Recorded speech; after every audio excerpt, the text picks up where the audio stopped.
ใจเอ้ยใจเหมือนสอนจีนแทนจังจนอายนั่งและความหักมาแต่ข้างหลังน้องคือป่าปล่อยพิมไหลห่างเดี๋ยวปล่อยวาง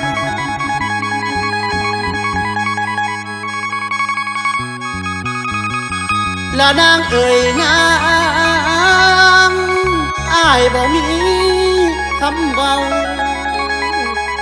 หัวอกเนาสิเป็นงอนใจอาวรหาเมียแพงผู้เบิ่งแงงลูกแลงเต่าละเมียเอ่ยเมียอ้ายเงาคือสิเป็นใครความในใจมันอุกอังลาคำเป็นพยาธิอีหยังอายบ่ฮู้มียาแก้บ่น้อเมีย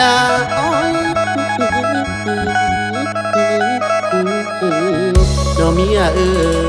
ย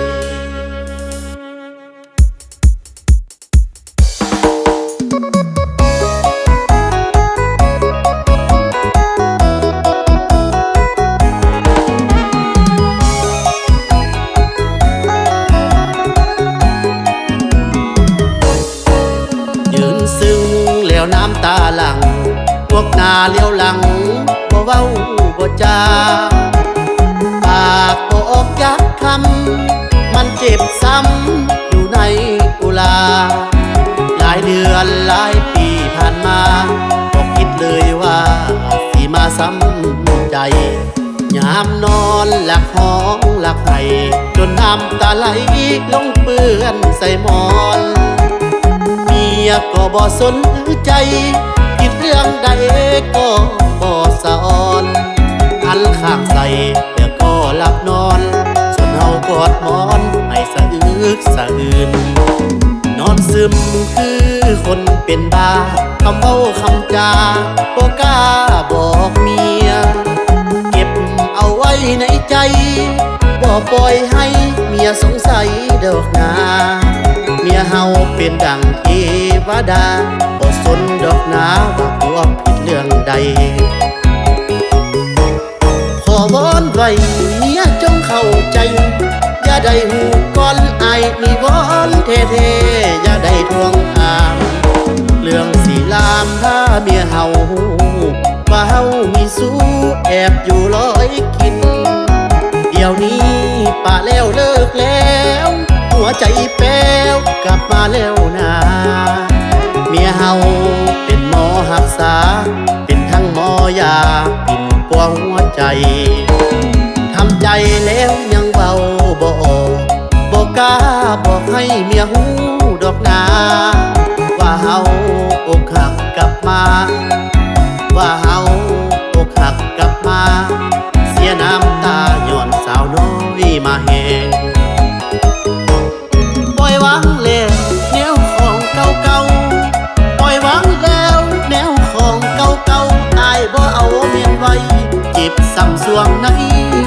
เฮาอย่าได้คิดไปความหลังความมาเฮาเพพังเป็นลมเป็นแรงปล่อยไปตามลมตามแรงมาหาเมียแพงคือเก่าแล้วนะสิ่งที่เป็นไปบ่ได้อย่าฝืนใจให้มันเสียเวลาอกหักแล้วต้องหลั่งน้ำตาเพราะคำสัญญาของสาวน้อยเยาว์วัยเฮาอย่าได้เสื้อใจไปง่ายๆถ้ามันสายไปแล้วสิแก้บ่ทันเจ็บปวดนั้นมีย้ำสวงย้ำหายถ้าบ่ตายคงลืมเรื่องของเรานั้นเป็นวันที่ใจสดชื่นจะขอยืนเคียงข้างกับเมียสิ่งเสียแล้วเสียไปอย่า อะไรให้มันเสื่อมเสีย